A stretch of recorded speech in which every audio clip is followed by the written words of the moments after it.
In the suffocating weight of dawn, a man appears at the edge of a still lake, carrying an old sack. Inside, a German shepherd barks, trapped in poorly tied knots.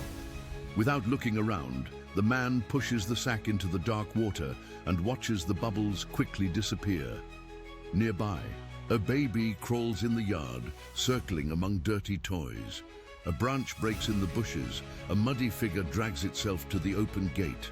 The shepherd, covered in mud, stares at the baby and lies down beside it. But the sound of a footstep behind the Vinton, no one hears it in time. Do you love stories with animals? Then subscribe now and don't miss a single one. Thank you for being with us. Now back to our story.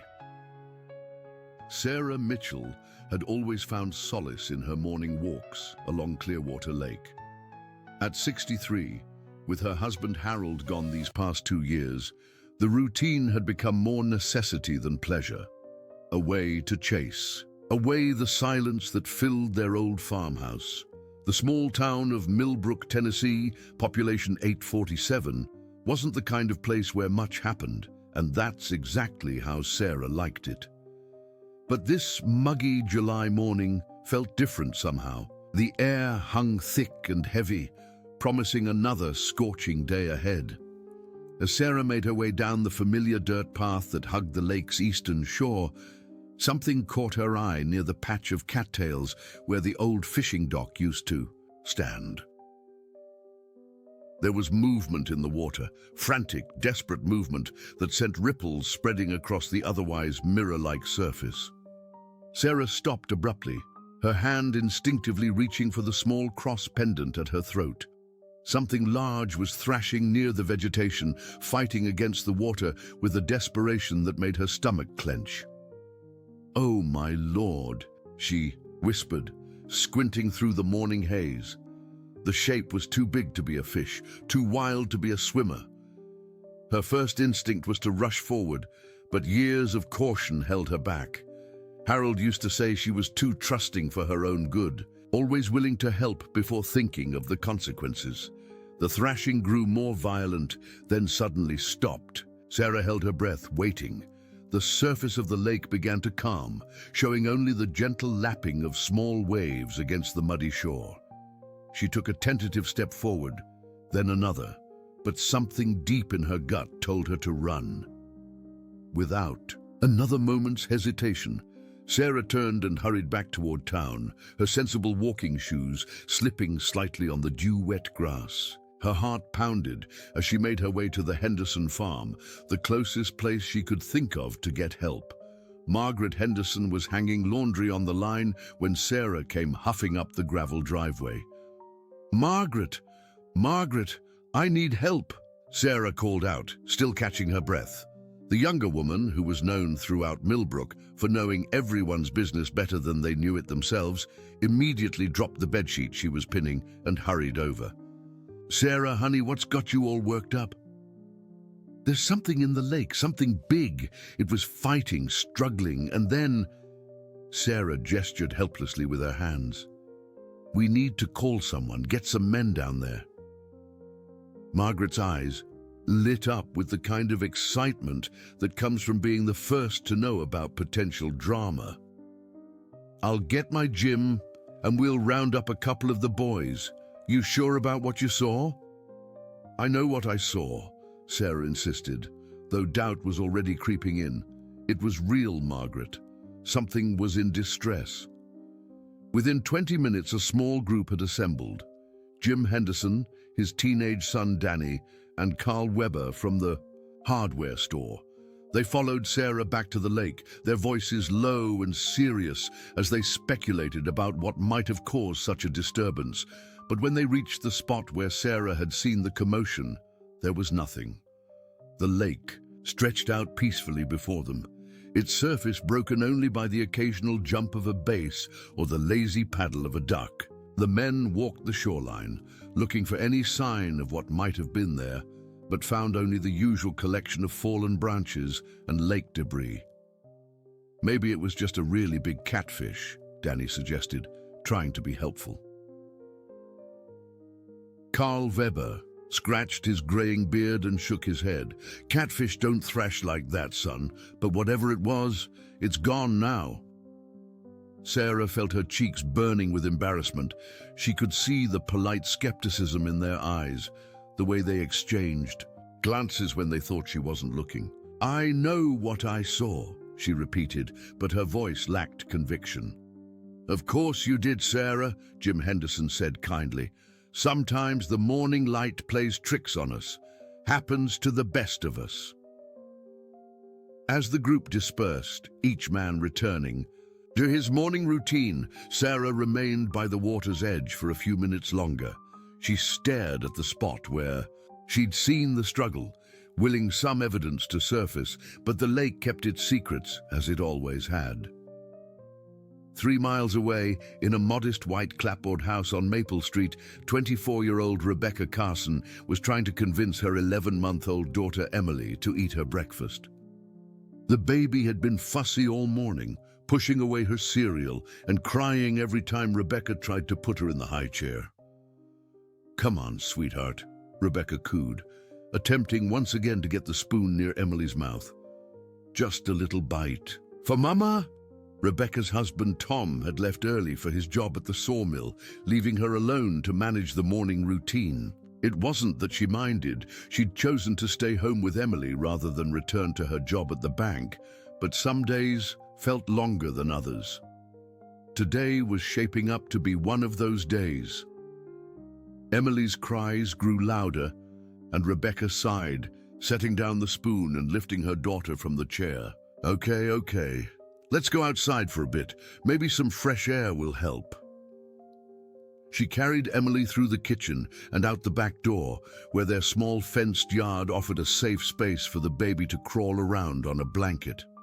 The yard wasn't much to look at. Tom kept saying he'd plant some flowers or maybe put in a vegetable garden, but it was private and secure. As Rebecca spread out Emily's favorite blanket under the shade of their old maple tree, she noticed the back gate was standing wide open. That was odd. Tom was always careful about keeping it latched, especially since Emily had started crawling.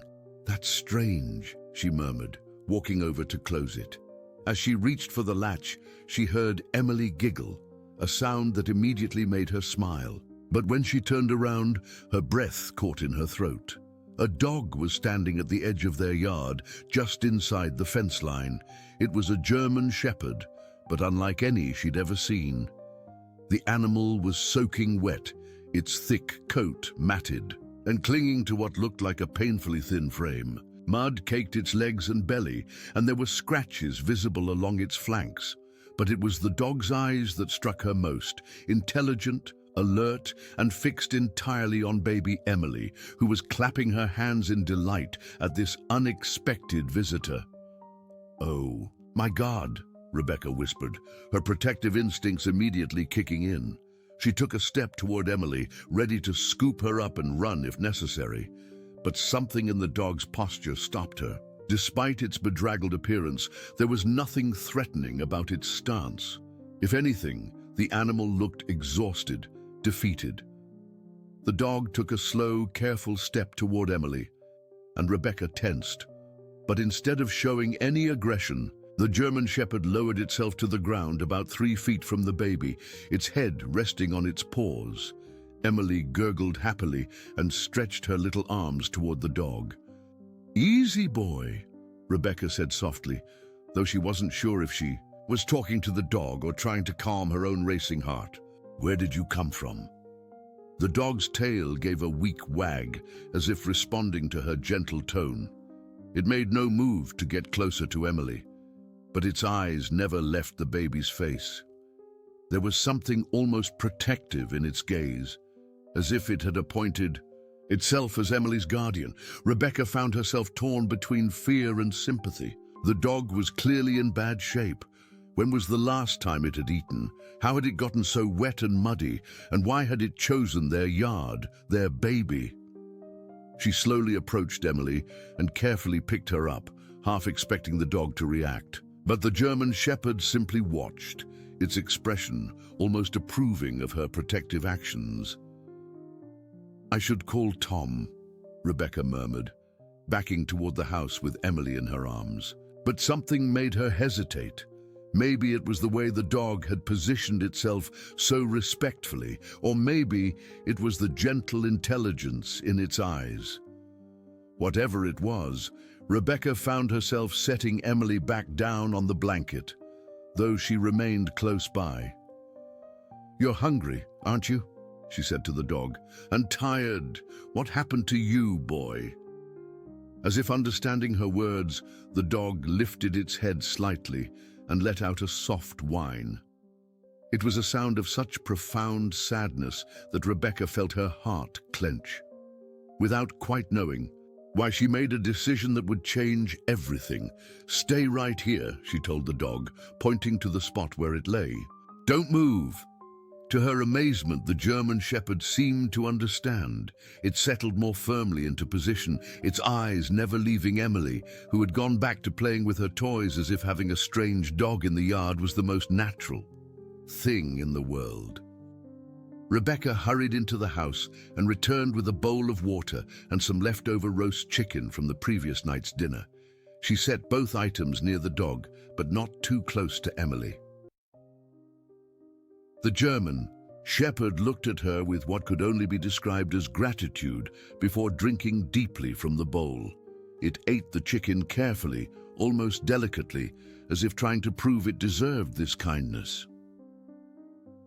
As Rebecca watched this bedraggled animal, showing such gentle restraint around her daughter, she couldn't shake the feeling that this was more than just a coincidence. The dog's arrival felt almost intentional, like it had been searching for something specific and had finally found it.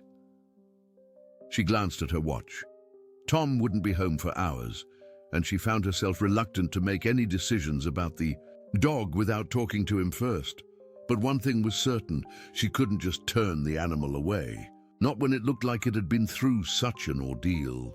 "I guess you can stay for now," she said quietly, "but we'll have to figure out what to do with you." The dog's tail wagged again, stronger this time, and Rebecca could have sworn she saw relief in its expressive brown eyes. Whatever had brought this animal to their yard, whatever it had been through to get here, it seemed to understand that it had found sanctuary. As the morning sun climbed higher and Emily played contentedly under the watchful gaze of her unexpected protector, Rebecca couldn't help but wonder what kind of story had led to this moment. Little did she know that this was only the beginning of a mystery that would soon engulf their quiet little town. Tom Carson pulled his dusty pickup truck into the driveway at 6:15, exhausted from another long day at Morrison's sawmill. The July heat had made working conditions nearly unbearable, and all he wanted was a cold beer, dinner with his family, and maybe an hour of mindless television before bed. But as he stepped out of the truck, he immediately noticed something was different. There was a dog lying in his backyard, a big German Shepherd that looked like it had been through hell and back. More concerning still, his 11-month-old daughter Emily was sitting just a few feet away from the animal, playing with her blocks while the dog watched her every move. "Rebecca!" Tom called out, his voice sharp with alarm as he quickly strode and toward the back gate. "It's okay!" Rebecca emerged from the kitchen, wiping her hands on a dish towel. "Tom, I can explain." "Explain what? Why there's a strange dog in our yard with our baby?" Tom's voice rose slightly as his paternal instincts kicked into overdrive. He moved quickly to scoop Emily into his arms, noting how the dog's head lifted, but made no aggressive moves. "He showed up this morning," Rebecca said, hurrying to Tom's side. "I know how it looks, but Tom, he's been nothing but gentle with her. Look at him. He's been watching over her all day like he's protecting her." Tom studied the German Shepherd more carefully. The animal was clearly malnourished and had obviously been through some kind of ordeal. Its coat was still damp in places, and there were scratches along its flanks that suggested it had fought through heavy brush. But Rebecca was right about one thing.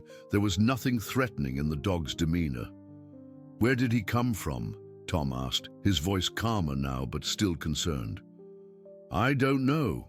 The back gate was open when I came outside with Emily this morning, and he was just there. Tom, he's been perfect with her. He won't even come closer than a few feet, like he knows to keep his distance." Emily, still in her father's arms, reached toward the dog and made happy, babbling sounds. The German shepherd's tail wagged slightly, but it remained in its respectful position. "We can't just keep a stray dog, Rebecca. We don't know anything about him. He could have diseases. He might be dangerous." "He's not dangerous," Rebecca insisted. "I've been watching him all day, and look how thin he is. When's the last time this poor animal had a proper meal?" Tom sighed, recognizing the tone in his wife's voice. Rebecca had always been a soft touch when it came to strays.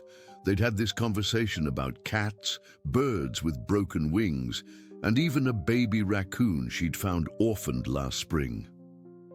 "Okay," he said finally, "but we need to be smart about this. First thing tomorrow, I'm taking him to Doc Peterson to get checked out. And if there's any sign that he's not safe around Emily—" "There won't be," Rebecca said confidently. "I have a good feeling about him, Tom. I think maybe he found us for a reason." That evening, after Emily was in bed, Tom and Rebecca sat on their back porch, watching the German shepherd who had claimed a spot near the edge of their property. They'd set up a makeshift bed using old blankets, and Rebecca had provided another meal of leftovers. "You know," Tom said thoughtfully, "now that I look at him more carefully, he looks familiar somehow, like I've seen him before." "Really? Where?" "I'm not sure. Maybe around town. There aren't that many German shepherds in Millbrook." Tom took a sip of his beer and studied the dog's profile. "He's got good lines. This wasn't a cheap animal. Somebody paid good money for a dog like that." "So, where's his owner?" "That's what worries me," Tom admitted. "Dogs like this don't just wander off. Either something happened to his owner or what? Or someone got rid of him on purpose." The next morning brought their first visitor. Margaret Henderson appeared at the front door bright and early, carrying a casserole dish and wearing the expression of someone bursting with news. "Morning, Rebecca, honey," Margaret said, inviting herself in without waiting for an invitation. "I brought you some of my tuna noodle casserole. Thought you might be too busy to cook with. Well, with everything that's happened." Rebecca accepted the dish with resignation. Margaret Henderson was a good-hearted woman, but she was also the unofficial information highway of Millbrook. If you wanted news to spread throughout the entire town by noon, you told Margaret something in confidence at 9. "That's very thoughtful, Mrs. Henderson. What do you mean by everything that's happened?" Margaret's eyes sparkled with excitement. "Oh, honey, don't play coy with me. The whole town's talking about that dog you've taken in. Sarah Mitchell told me she saw something terrible in the lake yesterday morning, and now here you are with this mysterious German shepherd. People are putting two and two together." "I'm not sure what you mean," Rebecca said carefully. "Well, it just seems like quite a coincidence, doesn't it? Sarah sees something struggling in the water, and the next thing you know, a half-drowned dog shows up in your backyard." Margaret leaned forward conspiratorially. "Between you and me, I think someone tried to hurt that poor animal, and somehow he escaped." Rebecca felt a chill run down her spine. "You really think someone would do something like that? Honey, you'd be surprised what people are capable of when they think nobody's watching." Margaret glanced toward the back door. "Is he still here? Can I see him?" Against her better judgment, Rebecca led Margaret to the back door. The German shepherd was lying in his usual spot, alert but calm. Margaret studied him intently, her expression growing more serious. "Oh my," she whispered. "Rebecca, I think I know who this dog belongs to." "What? Who?" Remember Jake Wilson? Used to live out on Creek Road in that old farmhouse. He had a German Shepherd that looked just like this one. I saw them together several times when I was driving past his place. Rebecca's heart began to race. Jake Wilson, I don't think I know him. Well, you wouldn't, honey. He kept to himself mostly. Moved to town about 2 years ago, said he was starting some kind of dog training business, but then he just disappeared about a month ago. Nobody's seen hide nor hair of him since. Disappeared? What do you mean disappeared? Margaret shrugged. Just up and left, I guess. His landlord said he stopped paying rent, left most of his stuff behind. Folks figured he just moved on without telling anyone, but now, she looked at the dog again. Now I'm wondering if there's more to the story. Have you told anyone else about this? Not yet, but I'm thinking maybe I should mention it to Sheriff Thompson. If that dog belonged to Jake Wilson and Jake's gone missing— Mrs. Henderson, please, Rebecca interrupted. Don't say anything to anyone just yet. Let me talk to Tom first. If this dog has been through some kind of trauma, the last thing he needs is a bunch of strangers poking around. Margaret looked like she wanted to argue, but something in Rebecca's tone made her nod reluctantly. All right, honey, but you can't keep this quiet forever. If that dog belongs to someone, or if something happened to Jake Wilson. After Margaret left, Rebecca spent the rest of the morning watching the German Shepherd and thinking about what she'd learned. If the dog really had belonged to this Jake Wilson person, what had happened to separate them? And why had the animal ended up in the lake, fighting for its life? She found herself studying the dog's scars more carefully. Some of them looked old, healed over from weeks or months ago, but others appeared fresher, as if he'd recently fought his way through some kind of ordeal. Around noon, Emily woke up from her nap and immediately crawled toward the back door, looking for her new, four-legged friend. Rebecca carried her outside and settled her on the blanket in her usual spot. The German Shepherd lifted his head in greeting, his tail wagging gently. "You really do like her, don't you?" Rebecca said softly. "It's like you were meant to find us." As if responding to her words, the dog rose and took a few careful steps closer. For the first time since he'd arrived, he came within arm's reach of Emily. The baby squealed with delight and reached out to touch his nose. Rebecca held her breath, ready to intervene if necessary, but the German Shepherd was incredibly gentle, allowing Emily to pat his muzzle with her tiny hands while keeping perfectly still. "Good boy," Rebecca whispered. "You really are a good boy, aren't you?"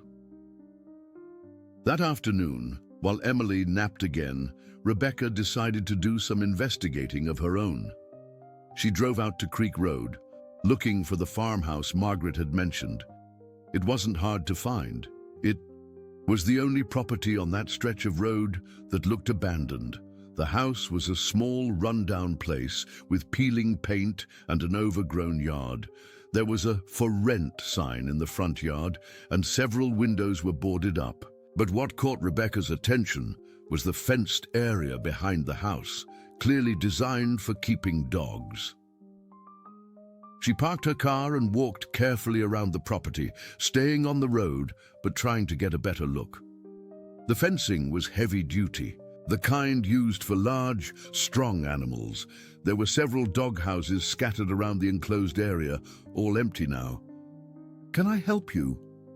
Rebecca jumped, startled by the voice. An elderly man was walking toward her from the neighboring property, his expression curious but not unfriendly. "Oh, I'm sorry," Rebecca said. I heard someone used to train dogs here?" "Jake Wilson, yeah. Strange fellow. Kept odd hours. Always had people coming and going at all times of the day and night." The man scratched his chin thoughtfully. "You looking to rent the place?" "No, We found a German Shepherd yesterday, and someone thought it might have belonged to Mr. Wilson." The man's expression darkened. "Found a German Shepherd, you say? Where? in our backyard. He was in pretty bad shape, wet, scratched up, very thin.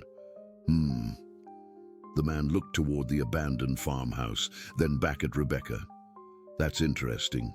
Jake had several German shepherds, but when he left, he supposedly took them all with him. At least that's what his landlord said. What do you think happened to him? Hard to say. Jake wasn't the type to make friends easily, kept to himself, didn't trust people much, but I will say this, he loved those dogs.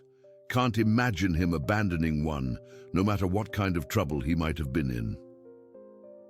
As Rebecca drove home, her mind was spinning with questions. If Jake Wilson had loved his dog so much, what could have possibly made him leave one behind?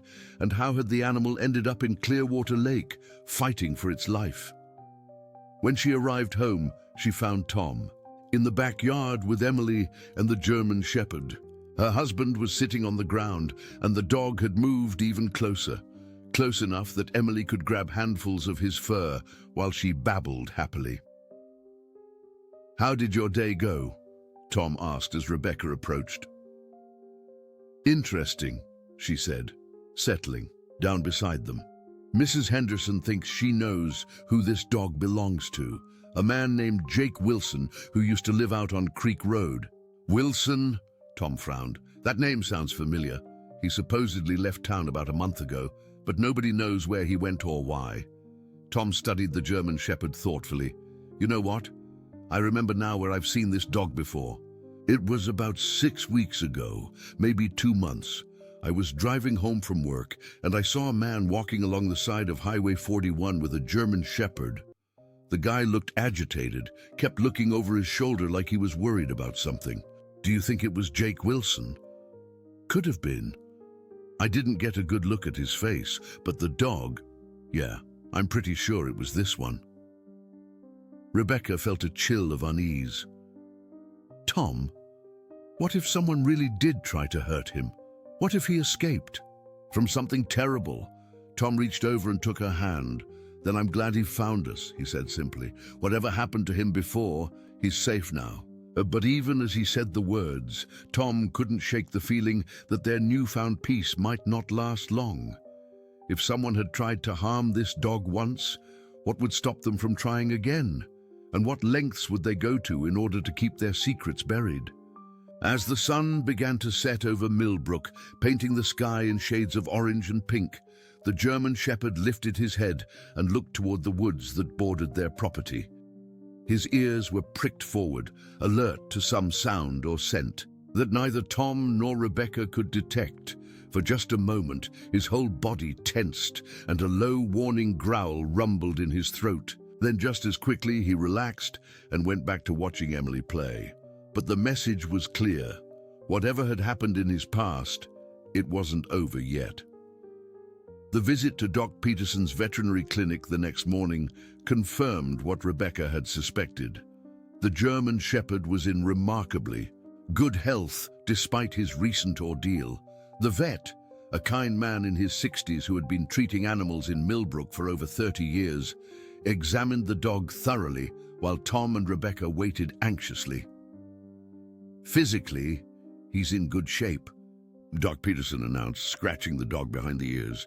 "A little underweight, some minor scratches and abrasions that are healing nicely, but nothing serious. I'd say he's about 3 years old, purebred German shepherd, and someone invested a lot of money in his training." "Training?" Tom asked. "Oh, yes, this is a very well-trained animal. Watch this." Doc Peterson stood up straight and gave a sharp hand signal. Immediately, the dog sat at attention, his eyes focused intently on the veterinarian. "Professional grade training, I'd say. Police work, security, maybe personal protection." Rebecca felt a flutter of unease. "Personal protection?" "Don't worry, Mrs. Carson. He's clearly imprinted on your family now, especially your little girl. Dogs like this are trained to be loyal to their handlers, and for whatever reason, he's decided you're his people now." As they were preparing to leave, Doc Peterson pulled Tom aside. "I have to ask, do you have any idea where this dog came from? because I'm required to report stray animals to the sheriff, especially ones that might be valuable property." Tom exchanged a glance with Rebecca. "We're still trying to figure that out, Doc. If we learn anything, we'll let you know." "Fair enough. But Tom, be careful. A dog with this level of training doesn't just wander off. Someone either lost a very expensive animal or..." He paused, seeming to choose his words carefully. "Or there's more to the story than meets the eye." On the drive home, Rebecca couldn't shake the vet's words. As they pulled into their driveway, she noticed their neighbor, Mrs. Holloway, peering at them from behind her curtains. The elderly woman had always been friendly before, but today she quickly looked away when Rebecca waved. "Did you see that?" Rebecca asked Tom. "See what?" "Mrs. Holloway was watching us, but when I tried to wave, she hid." Tom frowned. "Maybe. She's just curious about the dog. You know how people get around here when something unusual happens." But Rebecca wasn't so sure. There had been something almost fearful in their neighbor's expression, as if she was afraid to be seen looking. That afternoon, while Emily napped and Tom worked on fixing their leaky kitchen faucet, Rebecca decided to do some more investigating. She called the library in the county seat, hoping to find some information about Jake Wilson or his dog training business. The librarian, a helpful woman named Linda, searched through local business registrations and newspaper archives. After 20 minutes, she called Rebecca back with interesting news. "I found a few things," Linda said. "Jake Wilson did register a business called Elite Canine Security Services about 18 months ago. According to the paperwork, he specialized in training guard dogs and personal protection animals for private clients." "What kind of clients?" Rebecca asked. "That's where it gets interesting." The business license lists his services as high-end security solutions and discreet protection services. Sounds like he was catering to people who could afford to pay premium prices for trained guard dogs. Rebecca felt a chill. "Did you find anything about why he left town?" "Nothing official, but there was a small item in the police blotter section of the county newspaper about 6 weeks ago. Someone reported a disturbance at a property on Creek Road.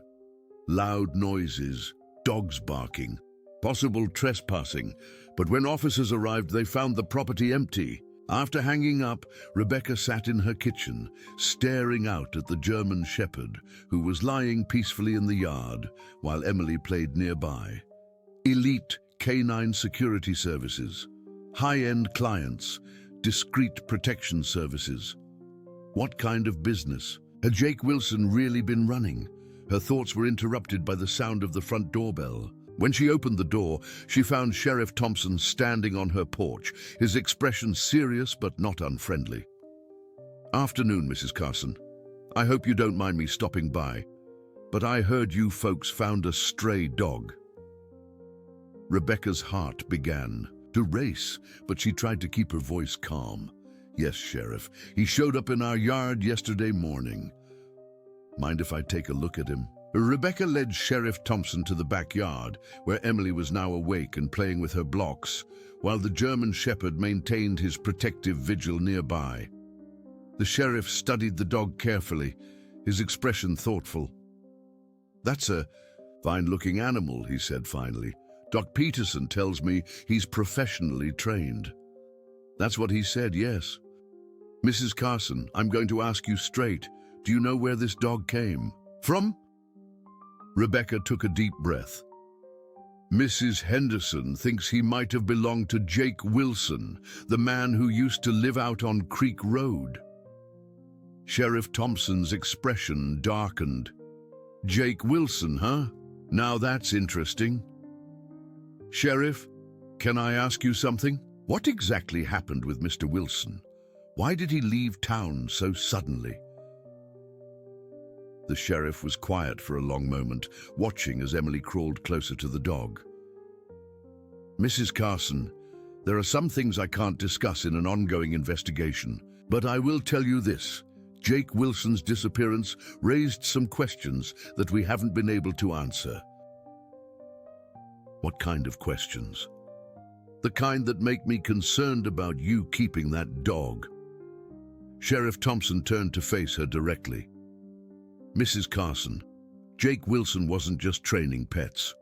We have reason to believe he was involved in some activities that attracted the wrong kind of attention. Rebecca felt her blood run cold. What are you saying? I'm saying that if that dog belonged to Jake Wilson, then keeping him might put you and your family in danger. There are people who might want that animal back, and they might not ask nicely. Before Rebecca could respond, the German Shepherd suddenly stood up, his body tense and alert. A low growl rumbled in his throat as he stared toward the woods at the back of their property. Both Rebecca and Sheriff Thompson followed his gaze, but saw nothing unusual. He's been doing that, Rebecca said quietly, acting like he senses something we can't see. Mrs. Carson, I strongly recommend you consider taking this dog to the county animal shelter for your family's safety. But Sheriff, he's been so good with Emily, and he's clearly been through some kind of trauma. Chinun, I understand your sympathy, but you need to think about your daughter's welfare. If the wrong people come looking for that dog. Sheriff Thompson left without finishing his sentence, but his meaning was clear. As Rebecca watched his patrol car disappear down Maple Street, she felt more confused and frightened than ever. That evening, after Emily was in bed, Rebecca told Tom about her conversation with the librarian and the sheriff's visit. Tom listened quietly, his expression growing more serious with each detail. Rebecca, maybe the sheriff's right. Maybe we should take him to the shelter. Tom, you've seen how he is with Emily. He's not dangerous. He's protecting her. But what if someone comes looking for him? What if we're putting Emily at risk by keeping him here? Rebecca looked out at the German Shepherd, who was lying on his blanket in the moonlight. I can't explain it, Tom, but I feel like he needs us, like something terrible happened to him, and we're the only ones who can help him heal. Rebecca, just give me a few more days, please. If anything suspicious happens, anything at all, we'll take him to the shelter, but right now he's part of our family. Tom sighed, but nodded. A few more days, but at the first sign of trouble. Neither of them noticed the figure standing in the shadows at the edge of their property, watching their house, or the fact that the German Shepherd had seen the intruder and was silently tracking their movement through the darkness. The next morning, Rebecca woke to find something that made her blood run cold. Tucked under their back gate was a folded piece of paper protected in a plastic bag to keep it dry from the morning dew. With trembling hands, she opened it and read the message written in block letters. Get rid of the dog before it's too late.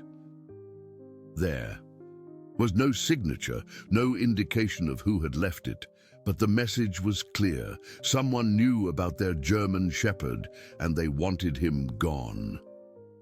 Rebecca looked across the yard, where Emily was playing under the watchful eye of her four-legged protector.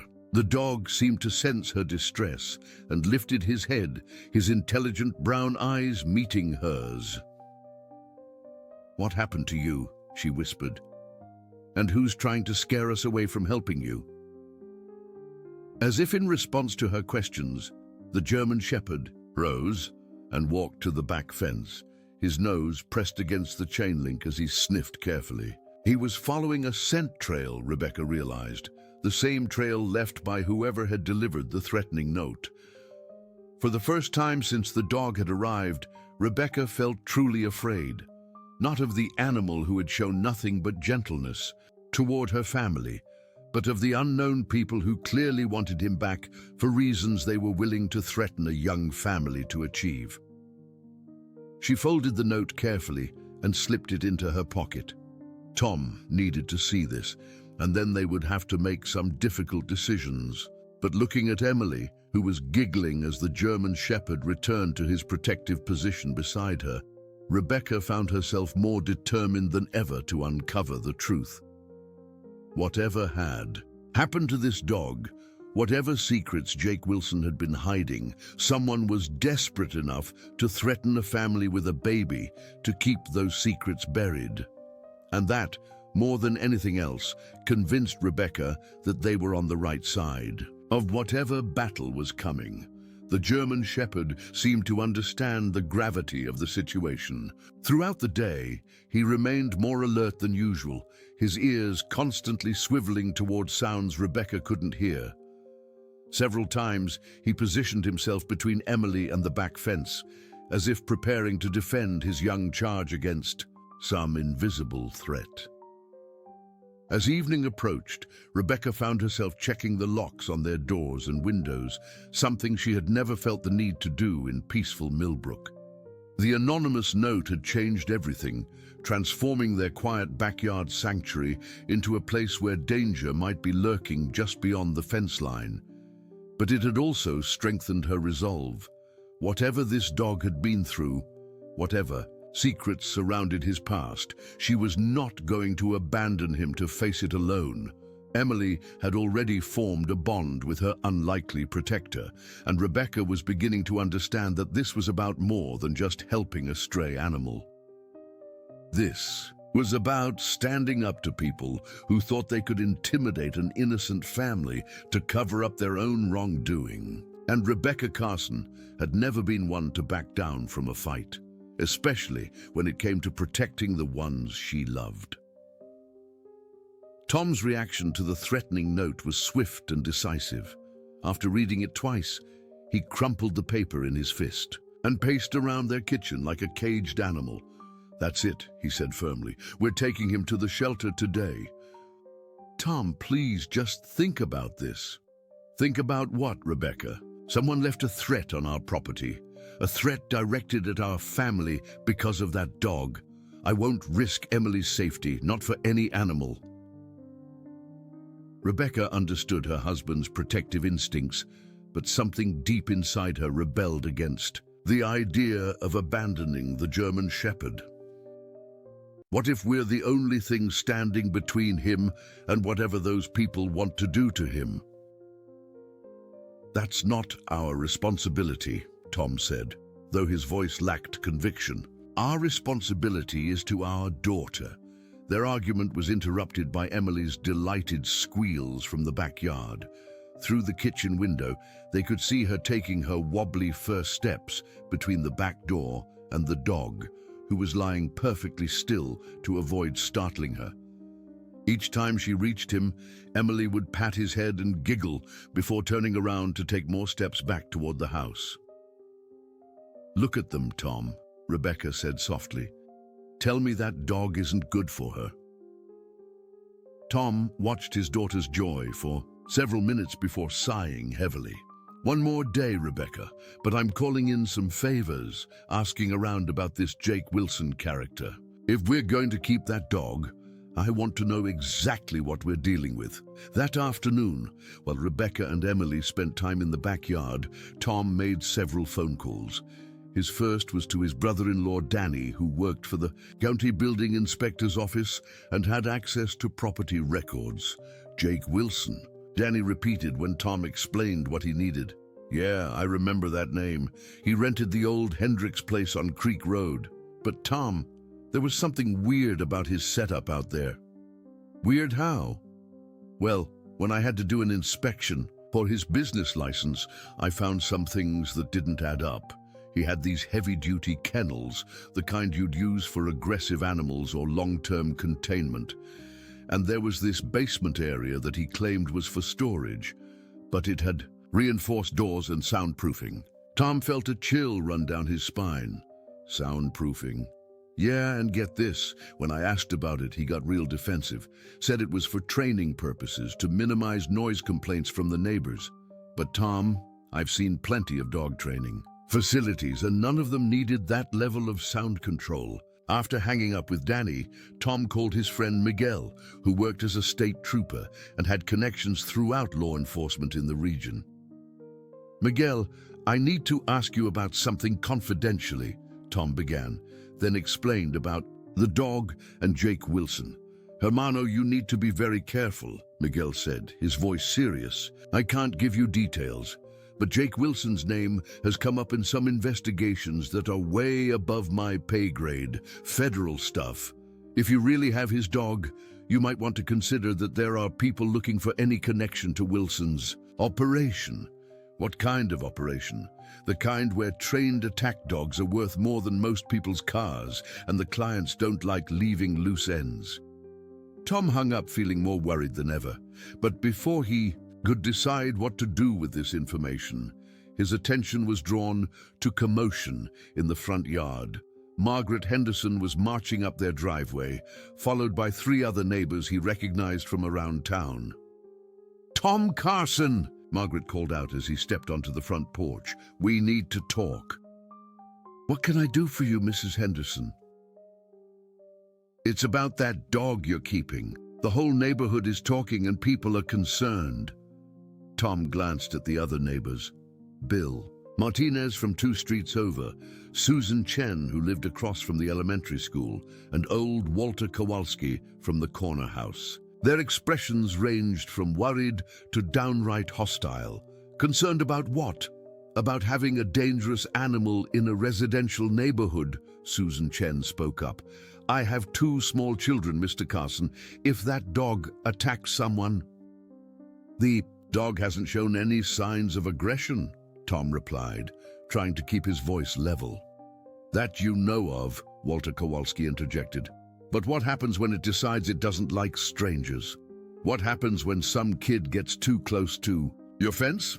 Margaret Henderson stepped forward. "Tom, I told these folks about Jake Wilson, about how that dog probably belonged to him, and after some asking around, we've learned some very disturbing things about Mr. Wilson's business." "Such as?" "Such as the fact that he was training dogs for people who weren't exactly upstanding citizens," Bill Martinez said. "My cousin works for the post office in the county seat. She says Wilson used to get packages from all over the country, big money changing hands for specialty trained animals." Tom felt the ground shifting beneath his feet. Even if that's true, it doesn't make the dog dangerous. He's been nothing but gentle with our family. "For now," Susan Chen said. "But what happens when his training kicks in? What happens when someone gives him a command you don't know about?" The conversation was getting heated when Rebecca appeared on the porch, carrying Emily in her arms. The German Shepherd had followed them from the backyard and now stood calmly beside Rebecca, his intelligent eyes taking in the gathered crowd. "What's going on?" Rebecca asked. "These folks have some concerns about our dog," Tom said carefully. Margaret Henderson looked directly at Rebecca. "Honey, we're just trying to look out for everyone's safety. That animal needs to go to the proper authorities before someone gets hurt." Emily, recognizing her 4-legged friend, reached toward the German Shepherd and made happy babbling sounds. The dog's tail wagged gently, but he remained perfectly still, allowing Emily to touch his nose. "Does he look dangerous to you?" Rebecca asked the group. "Dogs can turn without warning," Walter Kowalski insisted, "especially ones trained for violence." "We don't know that he was trained for violence," Rebecca countered. "And we don't know that he wasn't," Susan Chen replied. "Are you willing to bet your daughter's life on that?" The question hung in the air like a challenge. Tom could see the doubt creeping into Rebecca's eyes, and for a moment he thought she might finally agree to give up the dog. But then Emily squirmed in her mother's arms, clearly wanting to get down and play with her canine friend. The German Shepherd sat and offered his paw, a trick Rebecca had seen him do several times before. Emily giggled and clapped her hands. "I'm willing to bet on what I can see with my own eyes," Rebecca said firmly. "This dog has had numerous opportunities to hurt Emily, and instead he's protected her. That tells me everything I need to know about his character." The group exchanged frustrated glances. Margaret Henderson made one last attempt. "Rebecca, honey, what about that business with Sarah Mitchell seeing something in the lake? What if..." This dog was thrown in there for a reason. What if someone was trying to get rid of him because he was dangerous?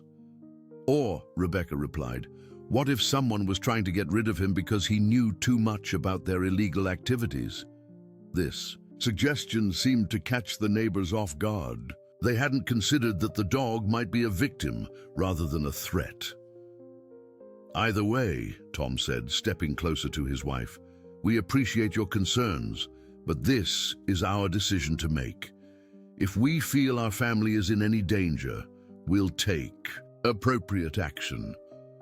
The neighbors left grudgingly, but Tom could hear them talking amongst themselves as they walked away. The community was dividing into camps, those who saw the German Shepherd as a threat and those who were beginning to suspect that the real danger came from whoever wanted him gone.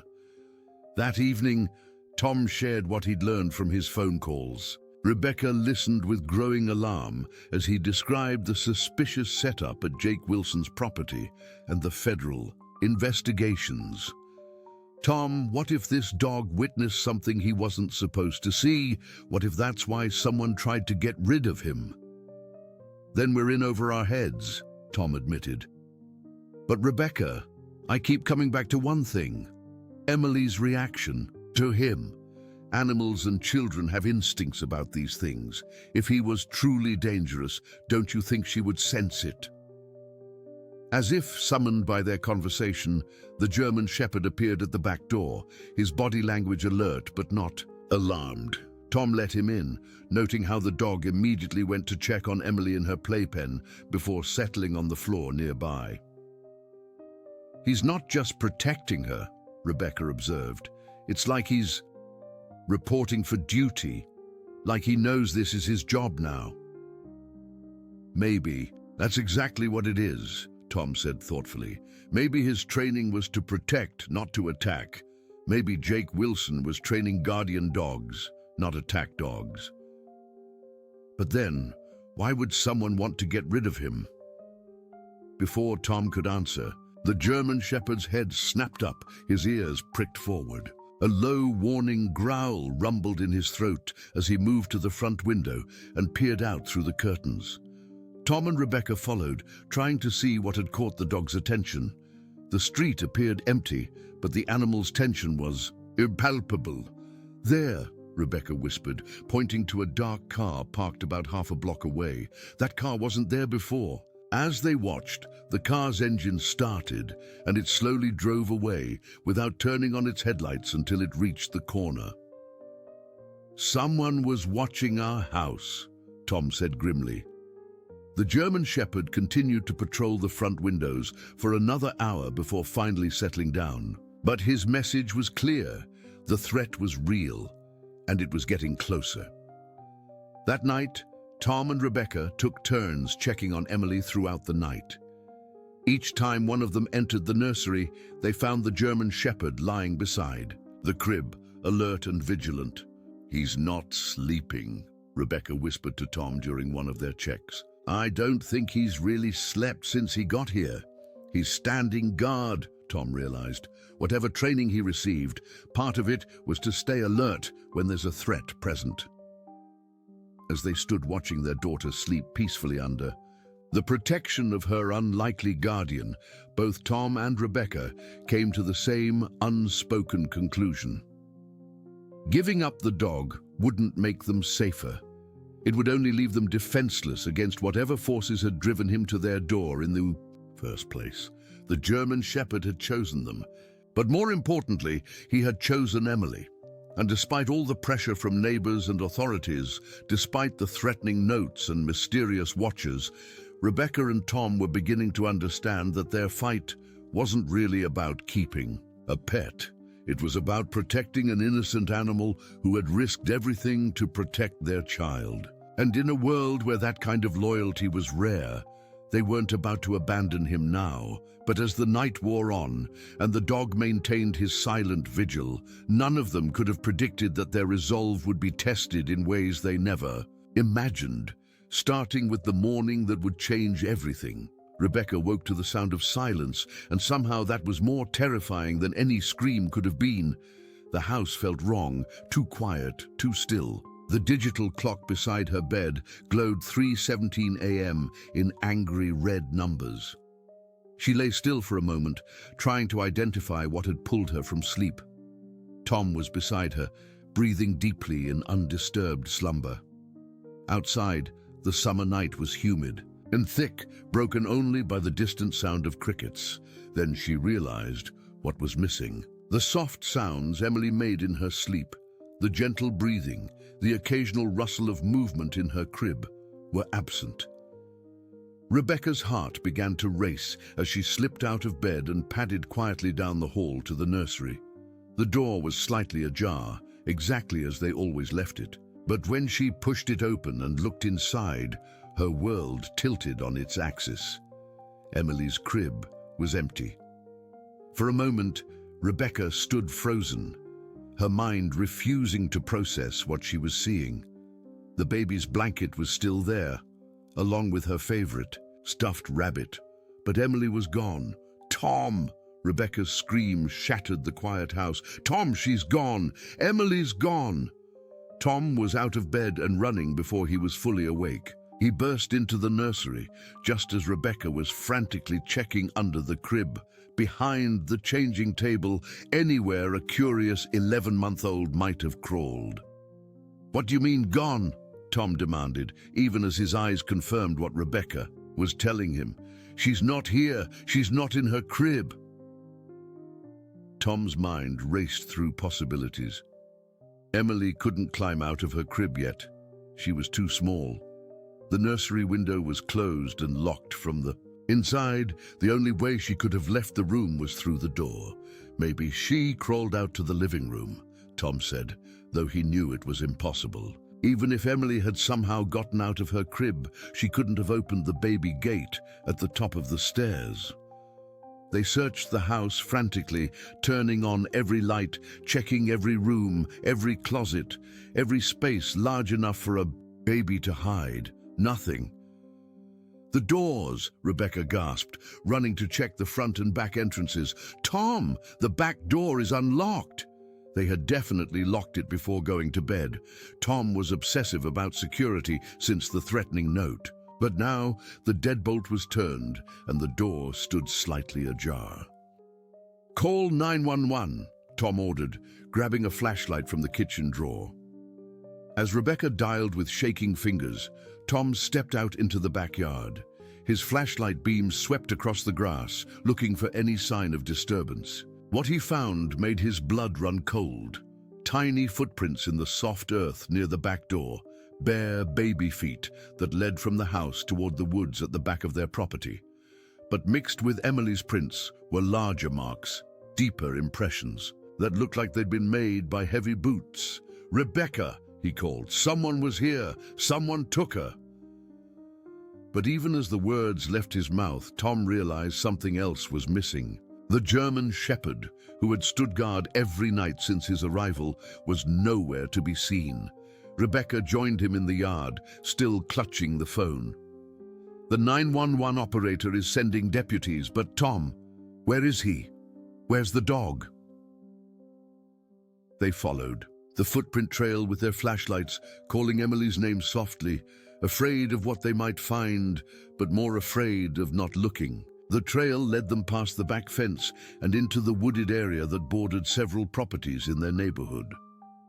About 50 yards into the trees, Tom's flashlight picked up something that made him stumble.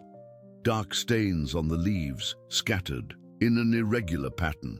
His first terrifying thought was blood, but as he knelt to examine them more closely, he realized they were paw prints, large dog prints mixed with mud and what looked like pond water. "He was here," Tom whispered. "The dog was here." They pressed deeper into the woods, following a trail that seemed to lead toward the old industrial area on the outskirts of town. Tom's mind was spinning with horrible possibilities.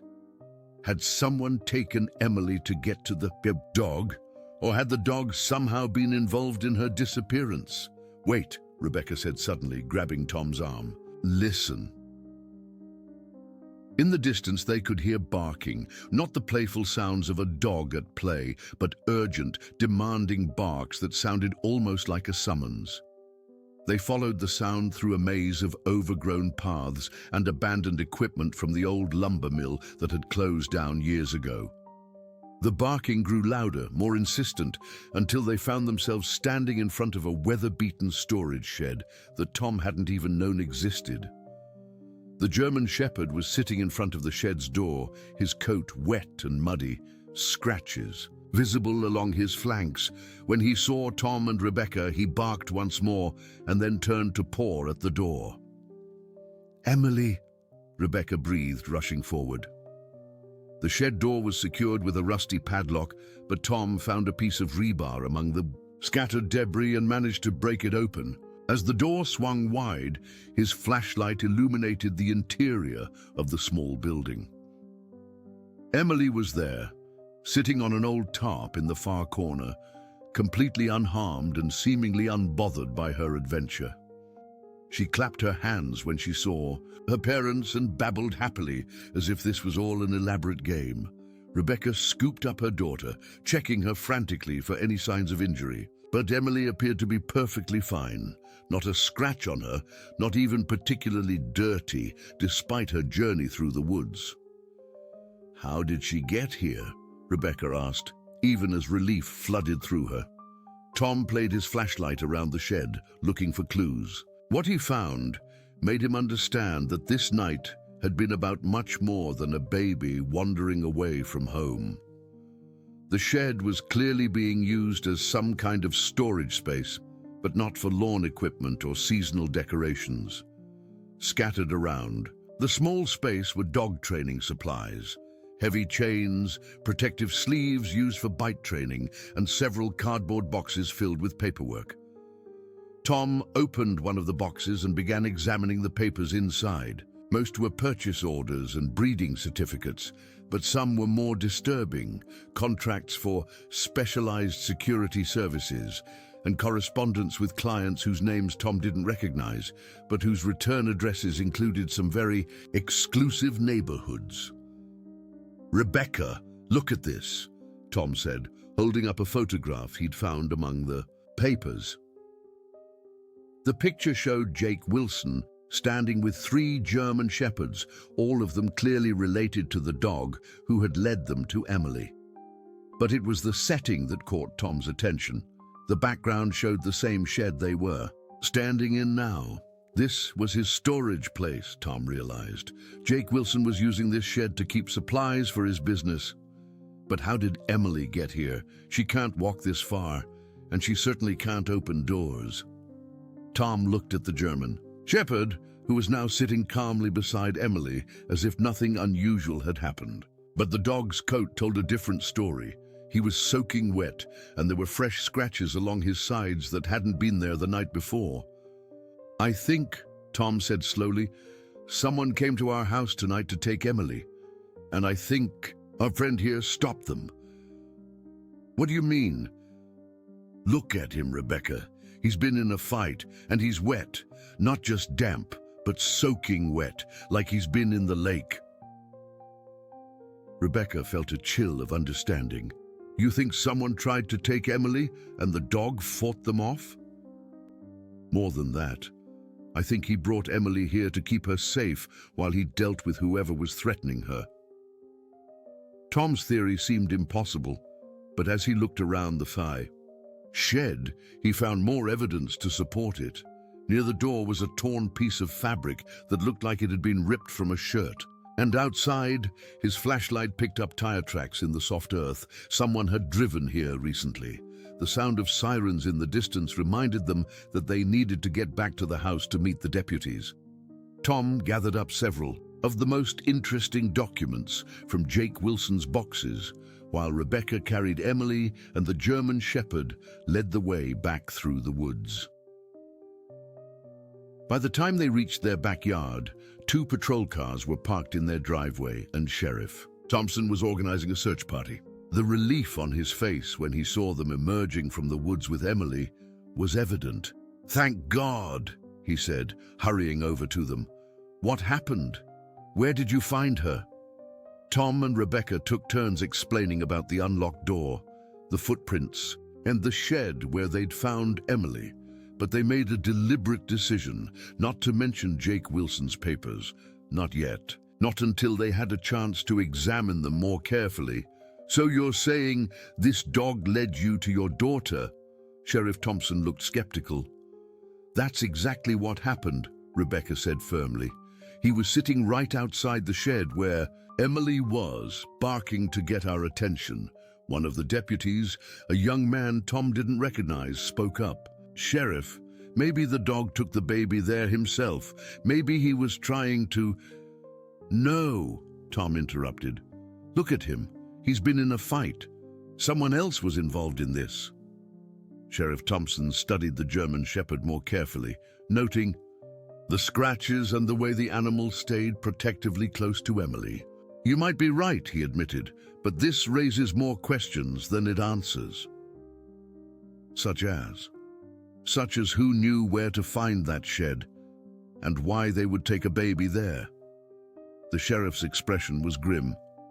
Mrs. Carson, that shed belongs to the property where Jake Wilson used to live. It's supposed to be empty and secure.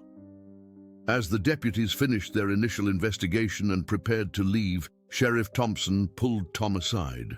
Mr. Carson, I'm going to increase patrols in this neighborhood for the next few weeks, but I strongly recommend you consider other living arrangements for your family until we figure out what's going on. You think someone will try again? I think tonight was a warning, and I think next time they might not be satisfied with just sending a message. After the law enforcement officers left, Tom and Rebecca sat in their kitchen while Emily slept peacefully in her high chair, finally exhausted from her adventure. The German Shepherd lay on the floor beside her, his eyes alert despite his obvious fatigue. Tom, what if this is never going to end? Rebecca asked quietly. What if there are people out there who will keep coming after us because of him? Tom looked at the papers he'd taken from the shed, now spread across their kitchen table. Jake Wilson's business records told a story of high-stakes deals and dangerous clients, the kind of people who didn't leave loose ends. Then we need to find out exactly what Jake Wilson was involved in, Tom said. Because I don't think this is really about the dog at all. What do you mean? I think Jake Wilson discovered something he wasn't supposed to know, and I think our four-legged friend here is the only witness left. Rebecca looked at the German Shepherd, who met her gaze with his intelligent brown eyes. You know what happened, don't you? She said softly. You know why someone wanted to hurt you, and why they're still trying to get to you. The dog's tail thumped once against the floor, as if confirming her words. Outside, dawn was beginning to break over Millbrook, painting the sky in soft shades of pink and gold. But for the Carson family, the longest night of their lives had revealed that their quiet, small town was hiding secrets darker than they had ever imagined. And at the center of it all was a German Shepherd who had risked everything to protect a baby girl and who might be the key to exposing a truth that some people would do anything to keep buried. The documents Tom had taken from Jake Wilson's shed revealed a shocking truth. Bank transfer receipts showed payments of $50,000 or more for individual dogs, and contracts mentioned specialized protection services for criminals like Vincent Carlucci in Nashville and Marcus Webb, who ran illegal gambling operations. Jake Wilson was receiving serious money, Tom said, examining the papers spread across their kitchen table while Emily played nearby under the German Shepherd's watchful eye. Their investigation was interrupted by a knock at the door. Margaret Henderson stood outside with 3 men in expensive suits displaying federal badges. Good morning, Mr. Carson, the tallest man said. I'm Agent Rodriguez with the Tennessee Bureau of Investigation. We understand you found some property that belonged to Jake Wilson. Tom felt uneasy. Something about these men didn't seem right. I'm not sure what you mean. We know you removed items from the storage shed. We need to examine those materials and take the dog into custody. That animal has been trained to kill on command. Rebecca appeared with Emily in her arms. He's not dangerous. He saved our daughter's life. Mrs. Carson, that dog is a programmed weapon, Agent Rodriguez insisted, though his words contradicted. What they could all see, the German Shepherd gently offering Emily her dropped toy. Tom studied the warrant they presented. The letterhead looked slightly off, and the signatures seemed too perfect. I'd like to call my lawyer and verify your credentials. Agent Rodriguez's expression hardened. You're interfering with a federal investigation. And you're on my property, Tom replied firmly. If you're really federal agents, you won't mind waiting while I make a phone call. The tension escalated when Sheriff Thompson's patrol car came racing up the street. What the hell is going on here? He demanded, his hand resting on his weapon. Sheriff, these men claim to be TBI agents, Tom explained quickly. Sheriff Thompson studied the three men suspiciously. I'm the law enforcement contact for this county, and nobody informed me about any federal operation. Instead of cooperating, the fake agents exchanged glances and began backing toward their car. We'll be back with proper authorization, Agent Rodriguez said hastily. No, you won't, Sheriff Thompson said, but the men were already speeding away. The real documents told an even more disturbing story. Jake Wilson had been working for criminals throughout the Southeast, but handwritten notes suggested he was gathering intelligence on his clients' activities. He was either working undercover or planning blackmail, Sheriff Thompson concluded after examining everything. Either way, it explains why someone wants him and this dog gone. 3 days later, Sheriff Thompson called with breakthrough news. Tom, we found Jake Wilson. He's alive. When Jake Wilson arrived at their house, the German Shepherd immediately recognized him, running to greet his former handler with obvious joy. Max, Jake said softly, embracing the dog. I'm sorry, boy. I'm so sorry. Jake's story revealed the shocking truth. He had been working undercover for the FBI, infiltrating a criminal network using his dog training expertise. His mission was to document illegal activities, but he discovered that Agent Mitchell, one of his FBI handlers, was actually working for the criminals. When I realized the corruption, I had to disappear, Jake explained. I arranged for Max to be taken to safety, but Mitchell's people intercepted him and tried to eliminate him in the lake. But why did he come to us? Rebecca asked.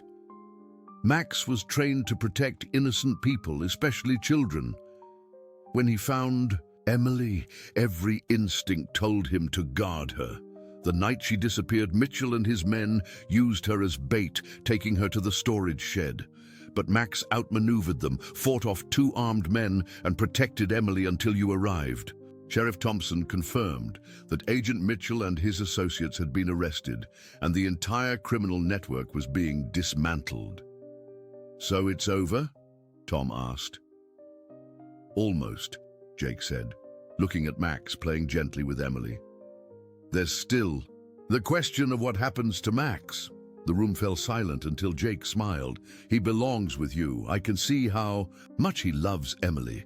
And after everything you've risked for him, I can't think of a better home. The news spread quickly through Millbrook, and neighbors who had once feared the dog came to apologize and celebrate.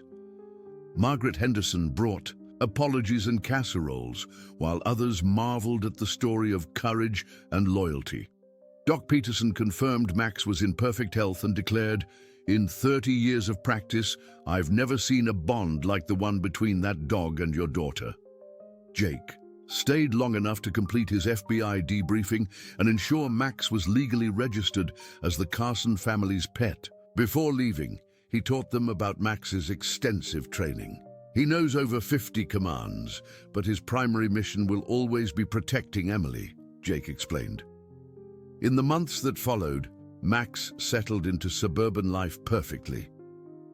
He became a neighborhood fixture, beloved by children and respected by adults. The Carson family's ordeal became local legend, but for them, the most important part was the ending. A family grown stronger through adversity and a dog who had found his true purpose. 3 months later, when Emily took her first independent steps across their living room, Max was right beside her, ready to catch her if she fell. Every night he took up his position beside her crib, the perfect guardian watching over the little girl who represented everything pure in the world. Sheriff Thompson occasionally checked on them, but Millbrook had returned to its peaceful ways. The German shepherd, who had been trained to protect, had found the perfect mission, not guarding criminals, but watching over a family that had given him a second chance at life. It was the kind of purpose that would last a lifetime, and the kind of love that would never be forgotten. Dear listeners, we hope the story of the Carson family and their loyal guardian Max has touched your hearts as deeply as it has touched ours. This tale of courage, family bonds, and the power of standing up for what's right reminds us that sometimes the most unexpected friendships can change our lives forever.